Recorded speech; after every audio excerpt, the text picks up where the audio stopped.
হযরত উসমান রাদিয়াল্লাহু তাআলা আনহু, উসমানকে যখন শহীদ করা হয়, উসমানের রক্ত মুবারক ওই কোরআনুল কারীমের সূরা বাকারার 137 নম্বর আয়াত, ফাসায়াকফিকাহুমুল্লাহ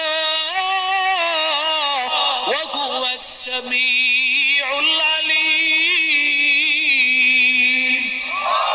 আল্লাহ তাআলা দুনিয়ার মানুষের জন্য যথেষ্ট। কোরআনের এই আয়াতের মধ্যে রক্তের ফোঁটাটা পড়েছিল।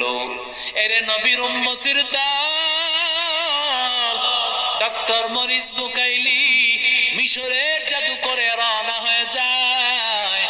বর্তমানের কোরআনের সাথে 1450 বছর আগের কোরআনের সাথে মিলায় দেখবে মিথ্যা পাওয়া যায় কিনা। কিন্তু বান্দা না